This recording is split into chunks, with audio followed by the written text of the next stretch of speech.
London Tube. I'm Max Power, and today we're here with Matt Woods. Hey, Matt. Hi. Thank you for having me. You bet. Yeah. So have you ever been to London, the city? No, I haven't. Seems Okay. far. Yeah. Seems far. Yeah. It's pretty far. Yeah. How long have you lived here in the Ames area? I've lived in Ames about a year. Okay. So, but I've been in central Iowa my whole life. So Right on. I'm familiar with the area. Yeah. And you've been performing here the whole time? Yeah, I've been traveled pretty much all over the country. So for about the last 20 years. Nice. Playing, So we can see Matt third Thursday of every month playing blues. Is that? Yeah, I like to say I do traditional American music. So that in whatever form that takes. So blues, Okay. roots, some type of folk music, country music, gospel music. Right on. So American music. How did you start out in that vein? Well, I picked up a guitar and started playing, and was learning a couple chords, just like strumming away like everybody does. And the first time I heard Son House, who's a blues singer, that kind of set the rest of my life in motion from that moment on. So that's kind of what got me going on it. Right on. That's been my whole life ever since. Yeah. And you used to play with a full band? Yep, I've had my own band, which I traveled with for about 7 years, and played with dozens of others as just a guitar player. You know, so yeah. Played in lots of different formats, I guess. Yeah. So now you're just solo for the most Yeah, part? for probably the last 6 or 7 years, I've been primarily performing solo, and then there's 4 or 5 other bands that I play with occasionally.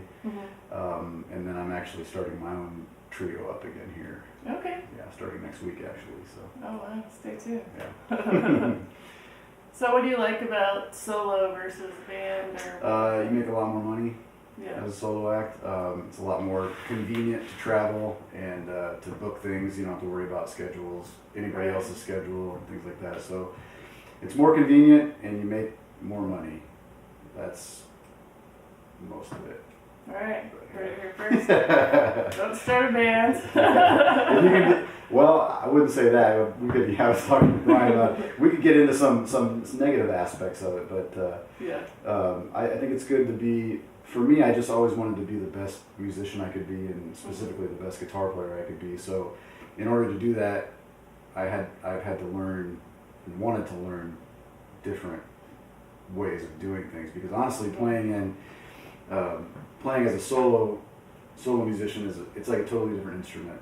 For me. It's a different technique, a whole different thing. So it's not just both situations are not just like I'm just picking up a guitar and playing. It's a whole different approach and feel and technique and everything. So I wanted to be able to develop both of those. And fortunately, I'm in a situation where if I need to play by myself, I can. If I want to play with the band, I can. So Yeah. I think that's made me a little bit more versatile and maybe marketable or whatever. So. Nice. Yeah, I'm sure your head's in a different space with each. Absolutely, yeah. And the gigs are different too. So if it's a smaller setting and I can fit myself in there where a band wouldn't normally fit, Right. you know, literally fit. you Yeah. know, so that can be helpful too. So. But yeah, it's a whole different deal.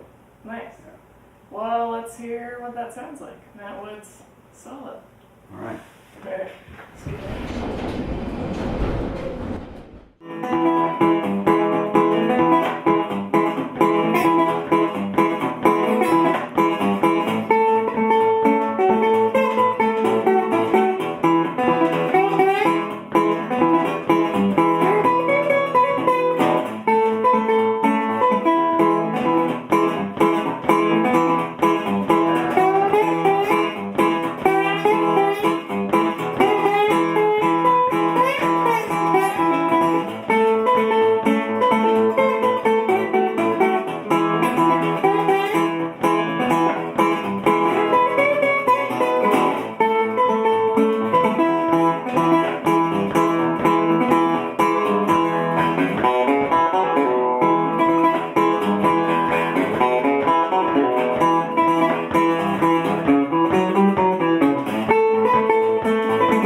Thanks for that.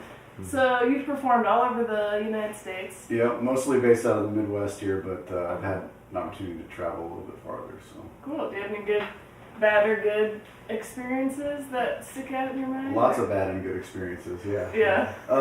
It's playing traditional form of music. You meet a lot of people. There's not many people, but I shouldn't say a lot of people, but you meet people who are very passionate about it, and so I've developed kind of a nice network of really good friends and people that I consider to be family, because there's so few people that I think are performing this kind of music and that are passionate about it. When you meet somebody, it's like you're, like you've known each other your whole life. Yeah. So that's been really great, and yeah, meeting people all over the country that sort of share that same passion for traditional music has been really great. Yeah. Nice. So performing in Ames, what do you think the Ames community needs as far as venues or music? Ames needs a guitar shop desperately. Yeah. So if anybody's listening, that would be great. No, there's a music store in town, but it needs a proper guitar shop. But I know that's not what you're asking, but I just wanted to put that out in the universe, so maybe it will manifest itself. But no, I think Ames, especially for the size of the town, has got a really great music scene. There's several venues that have regular live music, and I know there's a lot of really great, especially like indie style bands that kind of come out of this area. So I think and some great festivals that are put on regularly and things like that by certain members of the community that we all appreciate, and so I think Ames is great, especially for basically a small city or big town, however you call it. It's doing really well.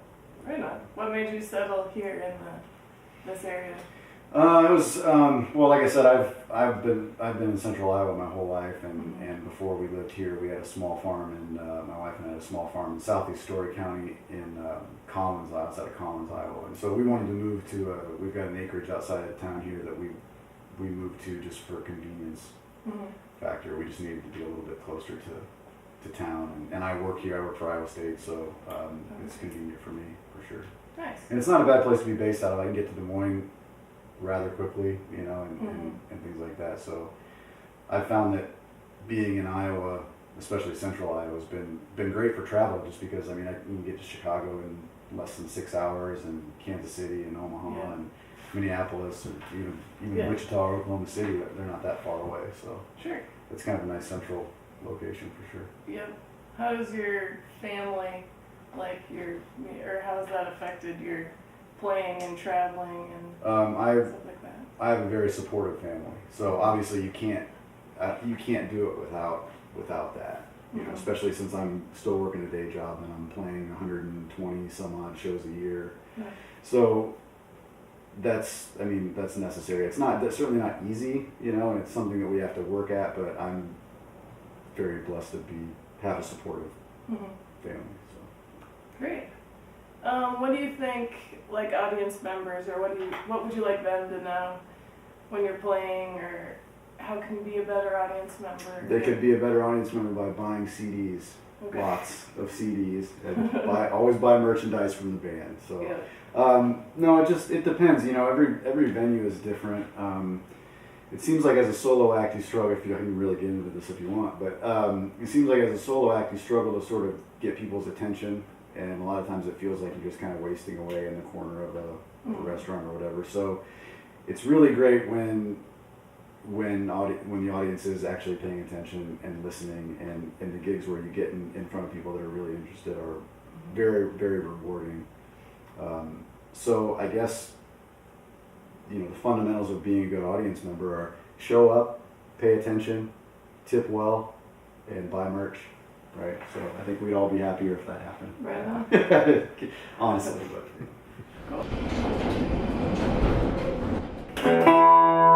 Cool.